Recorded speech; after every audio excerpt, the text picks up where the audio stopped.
जय हिंद साथियों, कैसे हैं आप। आ गया हूं मैं आपका दोस्त लेके आपके लिए एक और रोजगार से जुड़ी जानकारी। तो शुरू करने से पहले अगर आपने चैनल को सब्सक्राइब नहीं किया है तो सब्सक्राइब कर दीजिए और लाइक कर दीजिए इस वीडियो को और अपने फ्रेंड्स और फैमिलीज के साथ में शेयर कर दीजिए ताकि जिन्हें भी इसकी ज़रूरत हो उन तक ये वीडियो पहुंच जाए। तो आज जो बात करेंगे हम वो है high court of jurisdiction judicial of Patna. तो ये high court of jurisdiction Patna की ओर से वैकेंसी रिलीज हुई है, उसी के रिगार्डिंग हम आज बात करेंगे। इसका जो डिटेल नोटिफिकेशन है आप इसकी ऑफिशियल वेबसाइट psc/recruitment.com से जाके डाउनलोड कर सकते हैं। और इसमें जो पोस्ट है वो translator and translator come proof reader की रिक्रूटमेंट एग्जामिनेशन 2024 यहाँ पे भर्ती निकाली गई है और उसी के बारे में हम आज बात करेंगे। और क्या है ये कंप्लीट वैकेंसी और क्या रहेगा इसका प्रोसीजर, वो सभी हम आप आज इस वीडियो में डिस्कस करेंगे। तो जो नोटिफिकेशन है वो ऑलरेडी रिलीज हो चुका है, फॉर्म भरने भी 31 मई 2024 से चालू हो चुके हैं, जो कि लास्ट डेट है 30 जून 2024 तक। और आप इसकी लास्ट पेमेंट जो कर सकते हैं वो 2 जुलाई 2024 तक आप इसकी फॉर्म फिल करके पेमेंट कर सकते हैं। तो अगर आप इस वीडियो को देखते हैं तो इसके बारे में आपको इस कंप्लीट जो वैकेंसी है इसके बारे में आपको जानकारी मिल जाएगी। तो ये टोटल नंबर ऑफ वैकेंसी काफ़ी अच्छी है और अगर आप फॉर्म फिल करना चाहते हैं तो मैं आपको वो भी प्रोसेस बता दूंगा। तब तक के लिए जुड़े रहिए इस वीडियो में हमारे साथ। तो ये इनका जो नोटिफिकेशन है ये रिलीज हुआ है और ये रिलीज हुआ है 28 मई को। और इसका जो एप्लीकेशन है वो 31 मई से ऑलरेडी स्टार्ट हो चुका है। बात कर लेते हैं जो पोस्ट है, ग्रुप बी की पोस्ट है ये ट्रांसलेटर की। और इसमें जो पोस्ट है आपकी translator come proof reader for Suvas cell of code. Suvas cell एक कोर्ट में एक सेल होता है, एक डिपार्टमेंट होता है, उसी के रिगार्डिंग प्रूफ रीडर की आपकी ये वैकेंसी रहने वाली है, जिसमें कि आपको जो सैलरी है वो लेवल 7 के अकॉर्डिंग 42,900 से लेके 1,42,400 तक पे मैट्रिक्स आपका रहेगा। ये आपका जो रहेगा ये बेसिक पे रहेगा, उसके अलावा आपको जो अलावेंसेस दिए जाते हैं वो अलग से रहेंगे। और ये कोर्ट की वैकेंसी है तो कोर्ट के अकॉर्डिंग यहाँ पे इसमें आपको सभी जो अलावेंसेस हैं वो रहेंगे। High court judicature at Patna, ये वहाँ पे आपको वहाँ पे पोस्ट करेगा। और इसमें जो टोटल नंबर ऑफ वैकेंसी की अगर हम बात करें तो अनरिजर्व के लिए 6 है, इकोनॉमिक वीकर सेक्शन के लिए 6 है, 26 है अनरिजर्व की, इकोनॉमिक वीकर सेक्शन की 6 है, शेड्यूल कास्ट की 9 है, शेड्यूल ट्राइब्स की 1 है, एक्सट्रीमली बैकवर्ड क्लासेस की 11 है, बैकवर्ड क्लासेस की भी 7 है। मतलब यहाँ पे टोटल जो वैकेंसी है वो हो जाती है 60। और इसमें आपको हॉरिजॉन्टल और वर्टिकल रिजर्वेशन दोनों ही देखने को मिलता है।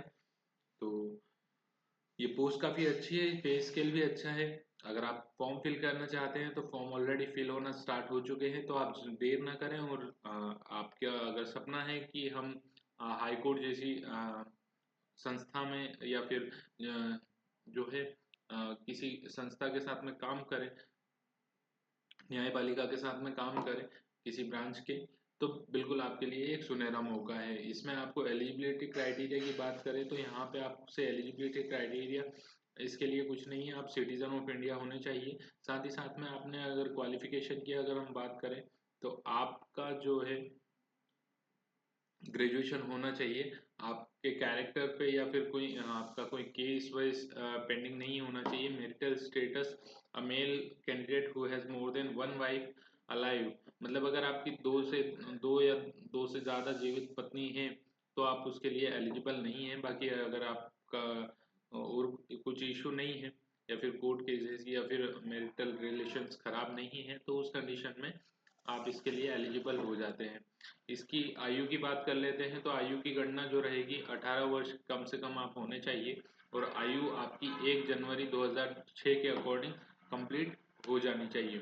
अगर आप 1 जनवरी 2006 के बाद में जन्म हुआ है आपका और आपको अगर कोई सा रिजर्वेशन मिल रहा है यहाँ पे जैसे कि SC ST OBC EWS, उस कंडीशन में आप रिजर्वेशन लेके आप इस फॉर्म को फिल कर सकते हैं। इन केस अगर आप जनरल कैटेगरी से बिलोंग करते हैं तो आपकी उम्र 37 साल से ज़्यादा नहीं होनी चाहिए। Further, upper age limit for those employment के under central government of Bihar shall be relaxation, यहाँ पे सेंट्रल गवर्नमेंट की ओर से जो रिलैक्सेशन दिया जाएगा वो मिल जाएगा अगर आपको सेंट्रल गवर्नमेंट से है तो। Candidates claiming age relaxation more than one category will be entitled to only one of the relaxation which is more beneficial to them.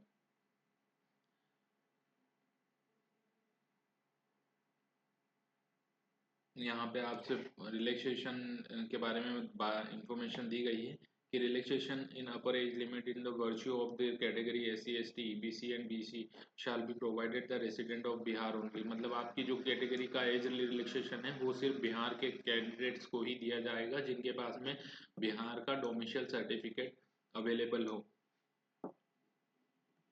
Minimum qualification की अगर हम बात करें तो ग्रेजुएशन आपके पास में होना चाहिए with English as one of the subject from a recognised university. English के साथ में आपने ग्रेजुएशन किया हुआ तो बिल्कुल आप उसके लिए आवेदन कर सकते हैं। आपको हिंदी भाषा का ज्ञान होना चाहिए, आपके पास में डिप्लोमा या सर्टिफिकेट कोर्स होना चाहिए कंप्यूटर एप्लीकेशन का मिनिमम 6 मंथ्स का। Preference will be given to the candidate having law degree. अगर आपके पास में लॉ डिग्री है तो आपको ज़्यादा प्रेफरेंस मिल सकता है यहाँ पे। Preference will be also given to having knowledge of Urdu, Maithili and Santali. मतलब अगर आपको इन तीनों भाषा में से कोई एक भाषा भी आती है तो भी आपको उसके ज़्यादा प्रेफरेंस मिल जाएगा। Qualification preferential a candidate who serve territorial army in minimum period of 2 years or who obtained B certificate of NCC shall other things equal to be the preference in the matter to direct recruitment in। मतलब अगर आपके पास में आपने 2 साल का किसी para military forces या फिर आर्मी में आपने जॉब की हुई है तो भी आपको प्रेफरेंस मिल जाएगा। इन केस अगर आपके पास में NCC सर्टिफिकेट है तो भी आप इसके लिए जो है रिजर्वेशन के लिए हकदार रहेंगे। इसमें जो कास्ट सर्टिफिकेट जो आपके रिलैक्सेशन है, कास्ट रिलैक्सेशन रिजर्वेशन जो बात करें तो उसमें आपको कितना रिजर्वेशन मिलेगा, जैसे कि SC कास्ट को 16%, ST को 1%, एक्सट्रीमली बैकवर्ड को 18%, बैकवर्ड क्लासेस को 12%, इकोनॉमिक वीकर सेक्शन को 10%।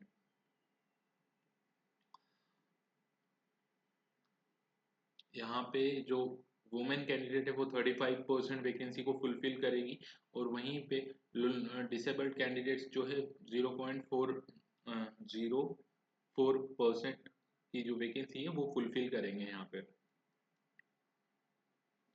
यहाँ पे कुछ इंपॉर्टेंट पॉइंट्स और भी दिए हैं बट वो सारे इतना ज़्यादा इम्पोर्टेंट नहीं है, लेकिन अगर आप जैसे कि डिसेबल्ड कैटेगरी से बिलोंग करते हैं या फिर कुछ बिहार से रिलेटेड बेनिफिट्स हैं वो अगर आप लेना चाहते हैं तो वो आप इसको गो थ्रू कर सकते हैं।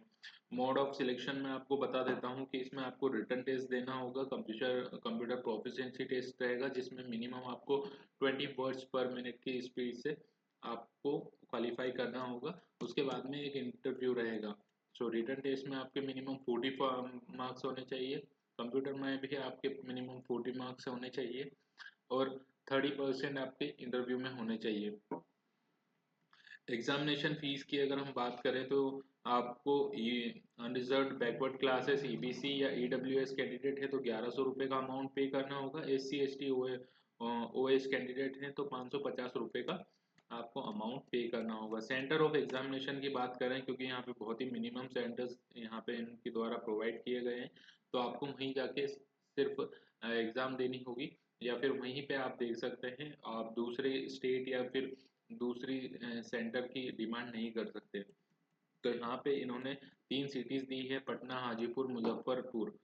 तीनों में ही आप जो है आप तीनों सेंटर में से किसी एक सेंटर जाके मतलब सिलेक्ट करके अब वहाँ पे आपको एग्ज़ाम देना होगा और सेंटर जो है वो गवर्नमेंट के अकॉर्डिंग चेंज हो सकते हैं। अपॉइंटमेंट प्रोसीजर यहाँ पे मेंशन है कि the date of examination indicated, यहाँ पे जो अपॉइंटमेंट रहेगा वो उसके रिगार्डिंग इंफॉर्मेशन दी गई है जो कि आपका आता है सिलेक्शन के बाद। इसमें आपको हाई कोर्ट के राइट्स क्या क्या हैं आपके जो वैकेंसी के रिलेटेड, वो यहाँ पे मेंशन है।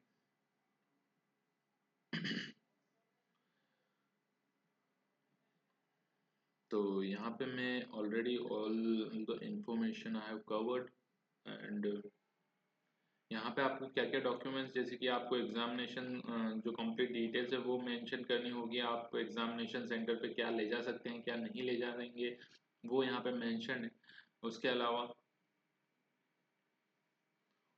अगर आप किसी जॉब से जुड़े हुए हैं तो आपको इस जॉब को ज्वाइन करने से पहले आपको एनओसी सर्टिफिकेट लेना होगा, पास ऑर्गेनाइजेशन या फिर पास जहाँ पे भी आप काम करते हैं उस उनके द्वारा। Translator and translator come proofreader for Suhas Cell recruitment would be available up to 365 days from the date of declaration of final result, and therefore after all examination material shall be weeded out and no communication in this regard. मतलब 365 दिन के अंदर ये complete जो vacancy है ये fulfil हो जाएगी। और इसके अलावा आपको कुछ डाउट रह जाता है तो आप कमेंट करके मुझसे पूछ सकते हैं। इसका जो सिलेबस है इसके एनेक्शियर 13 पेज नंबर से आप देख सकते हैं क्या सिलेबस रहेगा। इसमें आपको रिटन टेस्ट में आपको general English, general Hindi, objective type के मैक्सिमम मार्क्स 30 मार्क्स के क्वेश्चन रहेंगे, और जनरल अवेयरनेस और लीगल नॉलेज के जो है 20 क्वेश्चन रहेंगे, जिसमें कि आपको 45 मिनट्स का टाइम दिया जाएगा और मैक्सिमम मार्क्स 80 मिनट्स है और मिनिमम क्वालिफाइंग मार्क्स 30 मिनट्स है। उसमें जो टेस्ट रहेगा, नेक्स्ट टेस्ट रहेगा ट्रांसलेटर इंग्लिश टू हिंदी और हिंदी टू इंग्लिश, जो कि आपको 60 नंबर का रहेगा, जो कि 2 घंटे का रहेगा। इसमें आपको जो मिनिमम क्वालिफाइंग मार्क्स है वो 48 है, जो कि टोटल मिला के हो जाते हैं 200 में से आपको 80 मार्क्स लाने होंगे। 3 घंटे का ये पेपर रहेगा। प्रोफिशिएंसी टेस्ट की बात करें तो इसमें आपको हिंदी टू इंग्लिश और Hindi English to Hindi, MS Excel और MS वर्ड के रिगार्डिंग प्रोफिशिएंसी यहाँ पे चेक की जाएगी। इंटरनेट प्रोफिशिएंसी चेक की जाएगी और टोटल नंबर ऑफ मार्क्स जो रहेंगे 30 मार्क्स रहेंगे, जिसमें कि आपको 12 मार्क्स मिनिमम क्वालिफाई करना होगा। और टोटल जो टाइम रहेगा इसके लिए वो हाफ एन आवर रहेगा। इंटरव्यू की बात करें तो 20 मार्क्स का ये रहेगा, और 20 नहीं 25 मार्क्स का ये रहेगा, और इसमें आपको मिनिमम 6 मार्क्स लाने होंगे। आधा घंटे का समय का ये इंटरव्यू रहेगा। रिटन टेस्ट में क्या क्या सब्जेक्ट्स रहेंगे, क्या क्या ऑप्शंस आपको देखने को मिलेंगे, तो वो सभी आप इनके सिलेबस में जाके एक बार गो थ्रू कर सकते हैं। इंटरव्यू कैसा रहेगा इसकी जानकारी मुझे नहीं है, बट बिल्कुल अगर कुछ आपके डाउट्स होते हैं तो आप कमेंट करके मुझसे पूछ सकते हैं। आपको कैसी लगी हमारी जानकारी, तो इसी के साथ हमारा इस वीडियो को समाप्त करते हैं। और आप जाने से पहले इस वीडियो को लाइक और सब्सक्राइब कर दीजिएगा चैनल को, ताकि आपके लिए ऐसी और भी जानकारी हम समय से लेके आए और आपको उससे निश्चित ही लाभ मिले। अगर कुछ डाउट्स रह जाता है तो आप कमेंट में पूछ सकते हैं। मिलेंगे अगले वीडियो में, और आप इस चैनल को सब्सक्राइब करके जल्द से जल्द अपने फ्रेंड्स को के साथ शेयर कर दीजिए और हमें भी एक प्रोत्साहन दीजिए, ताकि हम आपके लिए और बेहतर कार्य कर सकें। धन्यवाद। मिलते हैं अगले वीडियो में। जब तक के लिए जय हिंद।